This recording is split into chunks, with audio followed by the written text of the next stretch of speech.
অর্থাৎ 200 কোটি যে মুসলমান দেখতেছেন এরা আসলে 200 কোটি মুসলমান না, হয়তো 20,000 মুসলমান আছে পৃথিবীতে যে 20,000 মুসলমান আছে এই মুসলমানদেরকেই আমেরিকা ঢুকতে দিতে চাচ্ছে না। পিট হেগসেথ একটা কথা বলছেন যে সুন্নি অথবা শিয়া না, ইসলাম হচ্ছে আমাদের শত্রু, এবং এই কথাটাকে আমি স্টোরি হিসেবে শেয়ার করছি এন্ড আমি এটাকে অ্যাপ্রিসিয়েট করছি। এই জন্য অনেক মুসলমান আমার উপর রাগ করছেন।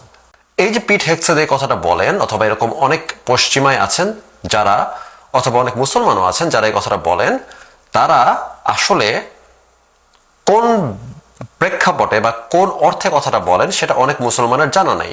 তারা প্রথমেই মনে করেন যে আমি তো একজন মুসলমান, আমাকে বললো যে শত্রু, খেপে যান, কিন্তু আপনাকে কেউ শত্রু বলে নাই। এই আর্গুমেন্টটা এরকম যে আপনি যদি আইএস অথবা তালেবানের মতন ইসলামে বিশ্বাসী না হন তাহলে আপনি মুসলমানই না, এবং যখন আপনি বলতেছেন আমার ধর্ম ইসলাম, সে কথাটা মিথ্যা কথা হচ্ছে। আপনার ধর্মটাও ইসলাম না। আপনার ধর্ম যা ইচ্ছা তাই হইতে পারে, আপনার মন করা কিছু হইতে পারে, ইসলামের 50% হইতে পারে, কিন্তু ওটা ইসলাম না।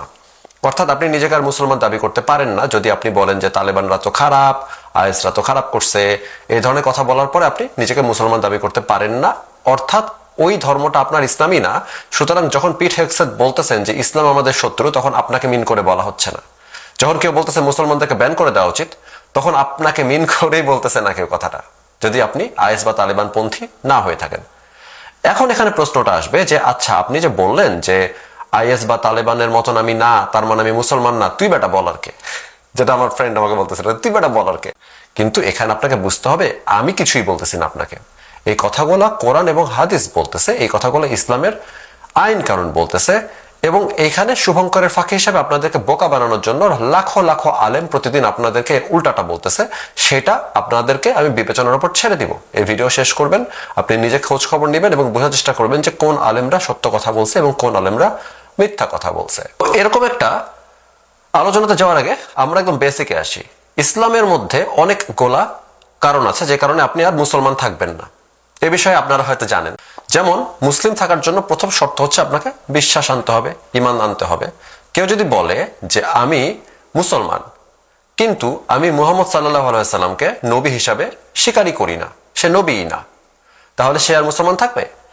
বেশিরভাগ আলেমই আপনাকে বলবে, বাটপার গোলা বলবে যে না, সে আর মুসলমান থাকবে না। এ বিষয়ে করা কোনো সন্দেহ আছে? আমার মনে হয় নাই। দ্বিমত আছে? আমার মনে হয় দ্বিমতও নাই। এবং এরকম আরো অনেক বিষয় আছে। ধরেন কেউ যদি বলে জিব্রাইল আলাইহিস সালাম ভুয়া, জিব্রাইল আলাইহিস সালাম বলে কোনো জিনিসই ছিল না, হযরত মুহাম্মদ সাল্লাল্লাহু আলাইহি ওয়াসাল্লাম নিজের মন গড়া কথাবার্তা বলছেন, অথবা তিনি তার মাথার মধ্যে যা শুনছেন তাই বলছেন, ফেরেশতা বলে কিছু নাই, এই কথাটা যিনি বলবেন তিনি কি আর মুসলমান থাকবেন? থাকবেন না, কারণ ফেরেশতাদের উপর আপনাকে ঈমান আনতে হবে। অথবা ধরেন আপনি বললেন কি আমি তো ইসলামের সবকিছুই মানে, আমি নামাজ পড়ি, আমি রোজা রাখি, সবকিছু করি, কিন্তু আমি মনে করি না যে মুসা আলাইহিস সালাম বলে কোনো নবী ছিল, এরকম কোনো নবী ছিল না, মুসা আলাইহিস সালাম একজন শয়তান ছিল, এসব যদি বলেন তাহলে আপনার ঈমান কিন্তু চলে যাবে, কারণ আপনাকে নবী রাসূলদের উপরে বিশ্বাস আনতে হবে, আসমানি কিতাবদের উপরে বিশ্বাস আনতে হবে। সুতরাং ব্যাপারটা এরকম যে আপনি যদি বলেন যে আমি নিজেকে মুসলমান বলতেছি, তুই কেন বললি যে আমি মুসলমান না, এটা সবসময় খাটে না। আপনি হয়তো নামাজ পড়েন, রোজা রাখেন, সবই করেন, জুম্মাতে যান, সবসময় মুখে আল্লাহ, বুকে আল্লাহ, মুখে রাসূলুল্লাহ, দিলে রাসূলুল্লাহ, হয়তো কেউ শাতিমে রাসূল হয়ে তাইলে আপনার মন চায় জ্যাকব দিয়ে আসি, এত বেচাইন আপনি প্রেমে, কিন্তু তারপরও আপনি একজন কাফের হয়ে থাকতে পারেন, কারণ আপনি অলরেডি বিশ্বাস করেন যে জিব্রাইল ছিল না, অথবা আপনি মনে করতেছেন সুদ খাওয়া হালাল। কথার কথা, সুদ খাওয়া হালাল মনে করা কিন্তু আপনার ঈমান চলে যাওয়ার কারণ। কারণ কি? ইস্তিহলাল বলে একটা জিনিস ইসলামে আছে, যেটার অর্থ হচ্ছে যে যদি আপনি কোন একটা হারামকে হালাল বলেন অথবা কোন একটা হালালকে হারাম বলেন, আপনার আর ঈমান থাকে না। অর্থাৎ আপনি যদি বলেন যে আমি আসলে সমকামী, আমি আর একটা ছেলেকে লাগাই, এটা যদি আপনি বলেন তাহলে আপনার ঈমান চলে যাবে না। আপনি কি হবেন জানেন? আপনি হবেন পাপিষ্ঠ। আপনার আমলনামাতে পাপ লেখা হবে, আপনি হয়তো একটা কবিরা গুনাহ করছেন, কিন্তু এটার জন্য আপনি আল্লাহর কাছে জবাবদিহিতা করবেন কিয়ামতের দিন এবং বিচারের দিন, হাসরের দিন আল্লাহর কাছে জবাবদিহিতা করবেন। আল্লাহ যদি মনে করেন যে আপনি সমকামিতা করার পর আপনাকে মাফ করে দেওয়া হবে, আল্লাহ সেটা মাফ করে দিতে পারেন। সাধারণত আল্লাহ এরকম টাইপের কথাও বলছেন, যতদূর আমি জানি, যে শিরক ছাড়া বাকি সমস্ত গুনাহ মাফ করে দেওয়ার এখতিয়ার আল্লাহ পাকের আছে। সুতরাং আপনি যদি মনে করেন যে আপনি সমকামী এবং আপনি ছেলেদেরকে লাগাই বেড়াইছেন, আপনি বিয়ের আগে সেক্স করছেন, এই করছেন, সেই করছেন, সবকিছু আল্লাহ মাফ করে দিতে পারবে এবং এগুলোর জন্য আপনার ঈমান চলে যাবে না, আপনার ঈমান ইনট্যাক্ট। আপনি হয়তো সমকামী মুসলিম হইতেই পারেন, সেটা ফাইন, সমকামী মুসলিম হইতে পারে, সে পাপিষ্ঠ মুসলিম। এবং এতে করে তার কোনো ঈমান চলে যাওয়ার কারণ নাই। সে পাপিষ্ঠ হচ্ছে, পাপের ভাগীদার হচ্ছে, জাহান্নামী হচ্ছে, কিন্তু অথবা জাহান্নামী নাও হইতে পারে, তাকে জান্নাতে যাওয়া হইতে পারে, কারণ এটা ইখতিয়ার আল্লাহর উপরে। কিন্তু যদি এরকম হয় যে আপনি বলতেছেন যে ইসলামে সমকামিতা হালাল, ইসলামের মধ্যে সমকামিতাকে হালাল দেখানো হয়েছে এবং ইসলামের মধ্যে সমকামিতা নিয়ে কোনো প্রবলেম নাই, এটা একটা হালাল কাজ, তাহলে আপনি হয়তো সমকামী নিজে নন, কিন্তু এই কথাটা বলা মাত্র আপনার ঈমান চলে যাবে। ধরেন যে আপনি কই করেন শুকরের মাংস খান, শুকর খান, বলেন যে আমি তো শুকর খাই, আপনার পাপ হচ্ছে কারণ শুকর খাওয়াটাকে হারাম করা হয়েছে, কিন্তু আপনার ঈমান চলে যাচ্ছে না। কিন্তু যদি আপনি কোনো ভুলেও যদি আপনি বলেন যে না শুকর খাওয়া আসলে হালাল, তাহলে আপনার ঈমান চলে যাবে। এই ধরনের অনেক জিনিস আছে যেগুলো করলে, যেগুলো বললে যদি আপনি স্পষ্ট কোনো হারামকে হালাল বলেন বা স্পষ্ট কোনো হালালকে হারাম বলেন, তাহলে আপনার ঈমান চলে যাবে। আপনি হয়তো ঈদের দিন রোজা রেখে ফেলছেন, দ্যাটস ফাইন, কিন্তু আপনি যদি বলেন ঈদের দিন রোজা রাখা হালাল, আপনার ঈমান চলে যাবে। এখন প্রবলেমটা দেখেন, আপনি কিন্তু এমন কিছুই করেন নাই যেটার কারণে আপনাকে আমি মুসলমান না আপনি বলতে পারবো, কিন্তু তারপর আপনি আর মুসলমান না। কারণ আপনি গায়ের জোরে বলতে পারেন না না না না আমি পাসপোর্টে লিখে আমি মুসলমান, আমি মনে করি আমি মুসলমান, আমি তো যাই নামাজে, আমি তো মুসলমান, আমি সব সব জায়গাতে আমি মুসলমান। তুই বেটাকে বলতে আসছিস যে মুসলমান না? কিন্তু ব্যাপারটা হচ্ছে যে এই এখতিয়ার মানে কোরআন শরীফ এবং ইসলামই আপনাকে বলতেছে যে আপনি আর মুসলমান নাই, আপনি মুসলমান নাই। আর আরেকটা ভালো উদাহরণ হচ্ছে যে ধরেন পর্দার বিধান আছে, মেয়েদেরকে যে পর্দা করতে হবে, মেয়েদেরকে যেসব জিনিস করতে মানা করা হয়েছে এবং পুরুষদেরকে যেসব জিনিস করতে কিছুই মানা করা হয় নাই, সেগুলো যদি আপনি বলেন যে আজকের যুগে এগুলো চলবে, কোন একটা ফকর খুঁজে বের করলেন যে এইভাবে এটা আসলে হালাল, তাহলে আপনার ঈমান চলে যাবে। আপনি মেয়েদেরকে সমান অধিকার দিতে পারবেন না, তাহলে আপনার ঈমান চলে যাবে। যে বলে যে মেয়েদের সমান অধিকার দিচ্ছে কিন্তু আমি মুসলমান, আমি সবই মানি, আমি আল্লাহকে ডাকি, প্রতিদিন নামাজ পড়ি, কাল সেটা ফেলতেছে কপালের মধ্যে, কিন্তু আপনি আবার কি করেন, মেয়েদেরকে সমান অধিকার দিতে চান, পর্দাকে অবাস্তব এবং অপ্রয়োজনীয় বলে উড়াই দিচ্ছেন, তাহলে আপনার ঈমান চলে যাবে। যদি এরকম হয় যে আপনি উত্তরাধিকার সূত্রে যে ধরনের কথা বলা হয়েছে, মেয়েদেরকে কম সম্পদ দেওয়ার কথা বলা হয়েছে, আপনি যদি বলেন যুক্তি নিয়ে আসেন যে এটা কোনো কথা হইলো যে মেয়েদেরকে আপনি কম দিবেন, সব মেয়েকে বিয়ে করবে, সব মেয়ের কি জামাইয়ের ঘর থাকবে, সব মেয়ের কি বাসার মধ্যে ভাই থাকতেই পারে, একজন থাকতেই পারে, যে মেয়ে জীবনও বিয়ে করে নাই, তার বাপ মা কোনো মানে তার কোনো ভাইও নাই, সে কই যাবে? সুতরাং আমরা এই ধরনের উত্তরাধিকার সূত্র মানি না, তাহলে আপনার ঈমান চলে যাবে। সুতরাং আপনি ভাবতে পারেন যে আমি তো সবই মানি রে ভাই, আমি শুধু বললাম যে মেয়েদের সমান অধিকার দাও, তাহলে আপনি আর মুসলমান নাই? তো আমি ওরকম অনেক মানুষ দেখি যারা নারী অধিকার চাই আবার নিজেকে মুসলমান বলে, সে কি আর মুসলমান আছে? পিট হেগসেট যখন বলছেন যে আমরা ইসলামকে শত্রু মনে করি, মুসলিমদেরকে ব্যান করে দেওয়া হোক, তিনি কিন্তু এই মানুষটাকে বলে নাই যে মানুষটা মনে করে নারীর সমান অধিকার থাকা উচিত, যে মানুষটা মনে করে যে নারী যা ইচ্ছা তাই পরে ঘুরে বেড়াইতে পারবে, সেটাতে ইসলামের কোনো প্রবলেম নাই, কেউ যদি এটা মনে করে তাহলে সে আর মুসলিমই তো না, তার ধর্ম তো ইসলামই না। পিট হেগসেট তো তার ব্যাপারে কিছু বলেই নাই। যখন বলা হচ্ছে মুসলিমদেরকে আমরা ভিসা দিব না, তার ব্যাপারে কিছুই বলা হয় নাই। কার ব্যাপারে বলা হয়েছে? যে মুসলিম মনে করে যে মেয়েদেরকে এগুলো এগুলো করাইতেই হবে, সে নিজে মেয়ে হইতে পারে, নাও হইতে পারে, সে মনে করে যে মেয়েদের এরকম পোশাক পরাইতেই হবে, এটার বাইরে আর কোনো কিছু হালাল না, তাহলে সে মুসলিম। এবং এটা শুধু এরকম না যে আমরা যে আলোচনাতে এখন আছি তাতে করে আমরা খুবই সাধারণ নিরীহ জিনিস নিয়ে কথা বলতেছি, যে মেয়েদেরকে পর্দা করাইতে হবে, উত্তরাধিকার সূত্র যেরকমটা ছেলে মেয়েকে ব্যবধান করা হয়েছে, বৈষম্য করা হয়েছে, সেই বৈষম্য ধরে রাখতে হবে, আপনাকে বিশ্বাস করতে হবে যেটাই রাইট থিং টু ডু, মেয়েদের সাথে বৈষম্য করাটাই রাইট, মেয়েদেরকে বোরখা পরানোই রাইট, এটাই আপনাকে বিশ্বাস করতে হবে। বিশ্বাস করতে হবে সমকামিতা একটা পাপ, বিশ্বাস করতে হবে শুকর খাইলে আপনি হারাম কাজ করতেছেন। এগুলো খুবই সাধারণ কথা, এগুলাতে খুব বেশি মুসলমানের প্রবলেম হয় না, তারা এটা স্বীকার করে।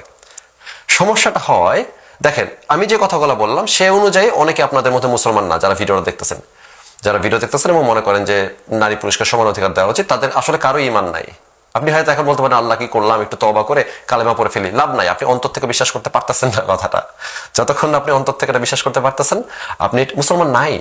আপনি দাবি করতে পারেন আপনি মুসলমান, কিন্তু আপনি মুসলমান ইসলামের আইন অনুযায়ী আপনি আর মুসলমান নাই। আপনি হারামকে হালাল মনে করেন, হালালকে হারাম মনে করেন, ইস্তিহলাল করে ফেলছেন, আপনি আর মুসলমানই নাই। এখন এখানে পরের আলোচনাতে আসি।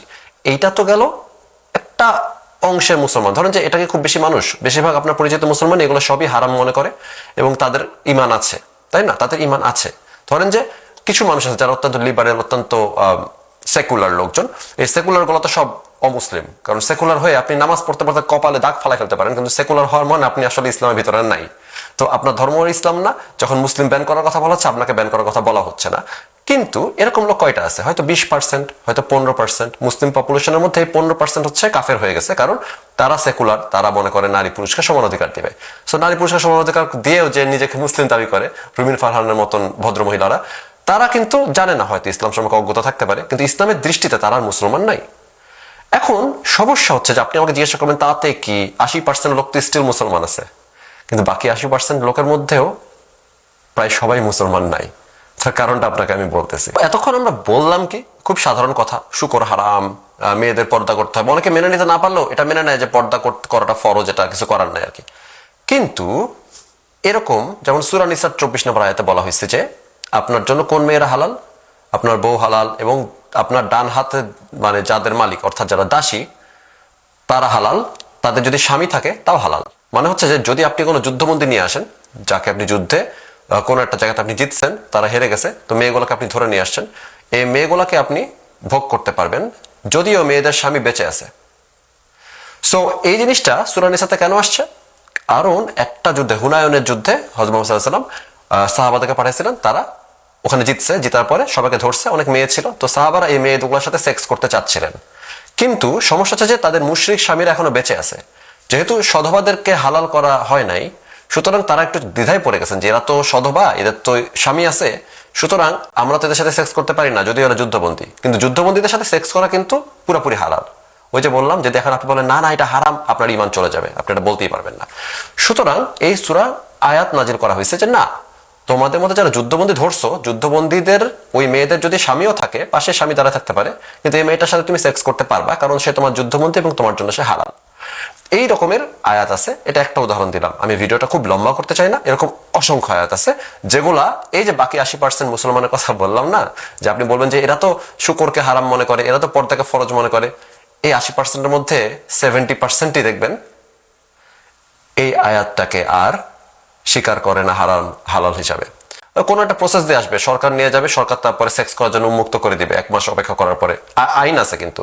তো আপনি যদি এই আইনটা তো পুরোপুরি রেপ, তাই না, মানে যেটা বাটপার আলেমরা বলতে চায় যে তখন অনেক প্রসেস ছিল, আপনি সাথে সাথে কাউকে সেক্স করতে পারবেন না, মেয়েগুলোকে ধরে নিয়ে এসে সরকারের কাছে দিবেন, বা যেটা হচ্ছে মানে উম্মুল মুমিনিন হইতে পারে, এটা হইতে পারে, মানে যেই থাকুক না কেন লিডার, আমির সাহেব, সে এবং তার সরকার আপনাকে 1 মাস ওয়েট করাবে দেখতে যে ওই মেয়েটা প্রেগনেন্ট কিনা। যদি নিশ্চিত হয়ে যায় যে মেয়ে প্রেগনেন্ট না, তখন ওই মেয়েগুলোকে আপনার কাছে দেওয়া হবে যে আপনি তাহলে তাদের সাথে সেক্স করতে পারবেন। এই মেয়েগুলো কিন্তু যুদ্ধবন্দী এবং তাদের সাথে সেক্স করাটা কিন্তু পরিষ্কারই রেপ। তো ইসলাম এরকম রেপকে হালাল করছে। আপনি যদি বর্তমান যুগের একজন মানুষ হয়ে থাকেন এবং আপনি জানেন যে এটা একটা রেপ এবং এটা একটা অন্যায় কাজ, যুদ্ধে জিতছেন, যুদ্ধবন্দী নিয়ে আসছেন, সবই ফাইন, যে কোনো যুদ্ধে এগুলো করা হয়, কিন্তু আপনি তো ওই মেয়েগুলোর সাথে আর সেক্স করতে পারেন না। এবং এই মেয়েগুলাকে নিয়ে সেক্স করানোর সাহাবাদের মধ্যেও বিবেকের দংশন কাজ করতেছিল, যে এদের স্বামী বাইচা আছে, তাও মেয়েদের এদের স্বামীদের সামনে সেক্স করব। তখন সূরা নিসার 24 নম্বর আয়াতে নাজিল হয়েছে তুমি তাও সেক্স করতে পারবা, আল্লাহ এটাকে হালাল করছে। আর আল্লাহ যেটাকে হালাল করছে সেটাকে আপনি হারাম বললে আপনার ঈমান থাকবে না। সুতরাং আপনি যারা আমার ভিডিওটা দেখে ভাবতেছেন যে ইসলামের কথা বলা আছে, আমার অন্তর তো মেনে নিতে পারলো না, তাহলে আপনার ঈমান অলরেডি চলে গেছে। এই রেপটাকে যদি আপনি স্বীকার করতে না চান, মানে যদি আপনি এই ধরনের রেপকে রেপ মনে করেন, তাহলে আপনার ঈমান নাই। কারণ রেপ বলাই যাবে না এটাকে ইসলামের দৃষ্টিতে, এটা একটা খুবই বৈধ কাজ, এটা একটা ভালো কাজ। এখন দেখেন বাটপার আলেমরা কি বলে সেটাতে আমি পরে আসতেছি। এই কথাটা যারা মানতে পারলেন না তাদের কিন্তু আর ঈমান নাই, কারণ আপনি হারামকে হালাল মনে করলেন অথবা হালালকে হারাম মনে করলেন, ইস্তিহলালের কারণে আপনার কিন্তু ঈমান চলে গেল। সুতরাং যখন পিট হেক্সেট বলতেছেন যে আমরা ইসলামকে শত্রু মনে করি, ইসলাম সুন্নি হোক অথবা শিয়া হোক, ইসলামই আমাদের শত্রু, কারণ ইসলাম এইটা। আপনি হয়তো নিজেকে মনে করেন যে আমি মুসলমান, কিন্তু আপনি কিন্তু এই আয়াতটা শুনে ভাবলেন কি এই মেয়েগুলোকে তো আমি রেপ করবো না, এটা তো খারাপ কাজ, অর্থাৎ আপনি ইসলামের ভেতরে নাই, আপনার ঈমান চলে গেছে, আপনি মুসলমানই না, এবং আপনার ধর্মটির নাম ইসলাম নয়। আপনি নামাজ পড়তেছেন ঠিক, কিন্তু আপনার ধর্মটার নাম ইসলাম না।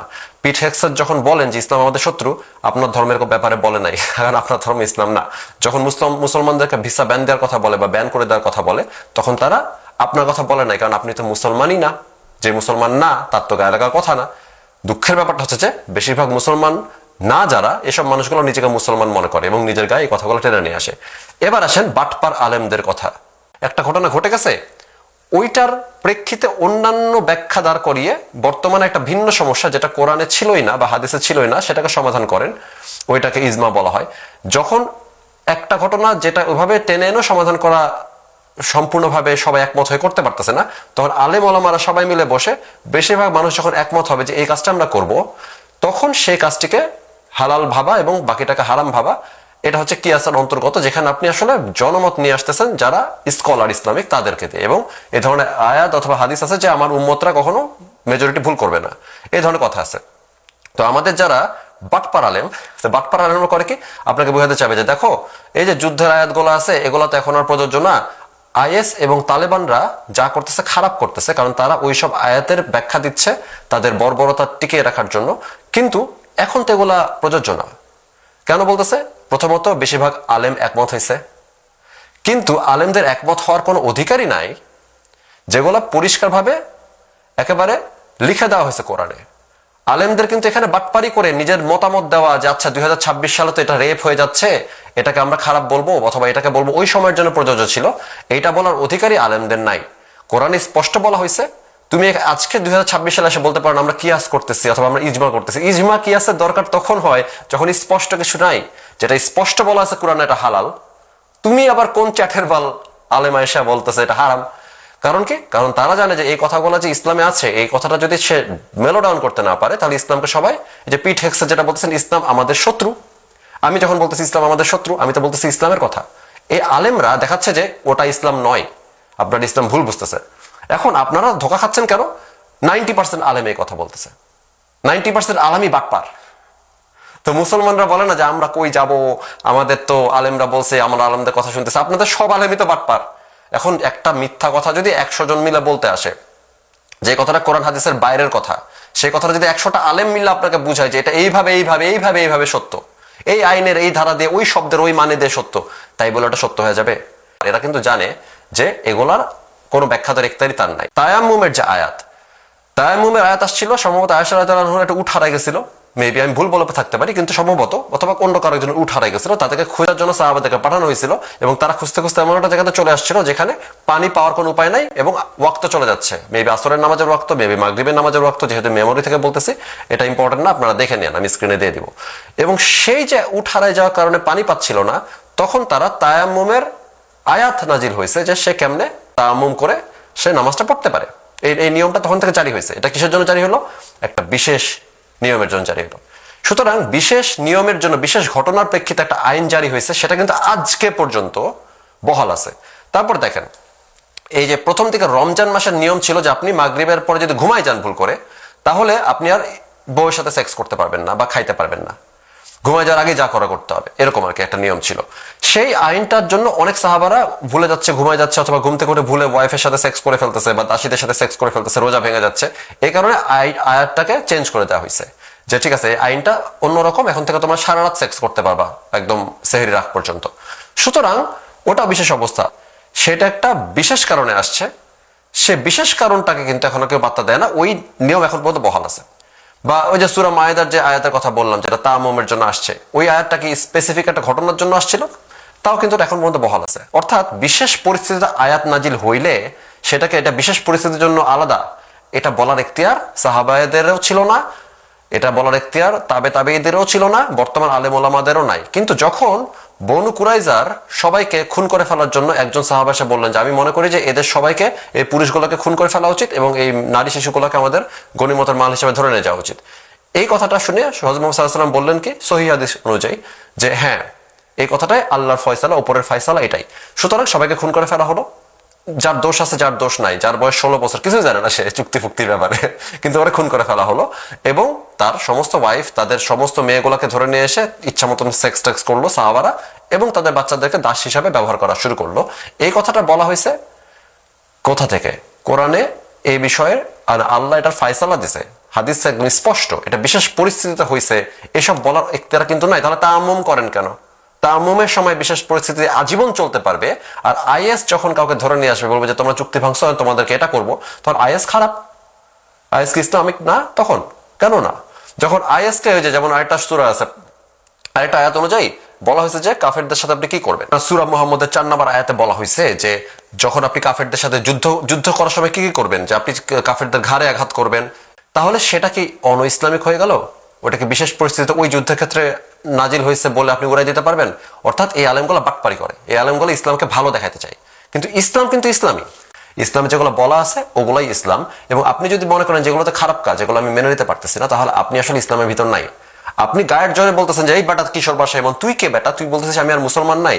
ভাই আমি আপনাকে বলতেছি না, আমি আপনাকে বলতেছি না, কোরআন শরীফ এবং হাদিস, ইসলাম ইটসেলফ আপনাকে বলতেছে যে আপনি আর মুসলমান নাই। দেখেন, আমি নিজেকে মুসলিম হিসাবে পরিচয় দিতাম। আমি বুঝতে পারছি যে ওই যে যুদ্ধবন্দীকে ধরে নিয়ে আসলো, দেখেন আমি কতটা অনেস্ট থাকার চেষ্টা করি আপনাদের সাথে। যুদ্ধবন্দীকে ধরে নিয়ে আসার পর যদি তার সাথে আপনার সেক্স করাটা বৈধ হয়ে যায়, সেটা আমার কাছে বৈধ না, ওইটা আমার কাছে রেপ। এবং আমি যেটাকে রেপ বলছি এ কারণে আমার ইমান চলে গেছে। কিছু করার নাই, আমি কিন্তু 5 ওয়াক্ত নামাজ পড়তাম, আমি কখনো রোজা কাজা করি নাই, কিন্তু কিছু করার নাই তো ভাই। ইসলাম বলছে যে আমি আর মুসলমান নাই, এবং আমি অনেস্ট, আমি আপনার সামনে এসে বলতেছি আমি আর মুসলমান নই। কারণ কি, আমি ওটাকে রেপ মনে করি ভাই, ওইটা রেপ। এখন আমি কি করবো, আমি ওটাকে রেপই মনে করি, আমি রেপ মনে করব, তার মানে আমি কাফের। এখন আপনিও যদি ওটাকে রেপ মনে করেন তাহলে আপনিও কাফের। সো পিট হেক্সার যখন বলছেন যে ইসলাম আমাদের শত্রু, মুসলিমদেরকে বের করে দিতে হবে, আপনি তো মুসলিমই না, আপনি তো কাফের। কারণ এগুলো আমি কিন্তু কয়েকটা উদাহরণ দিয়েছি।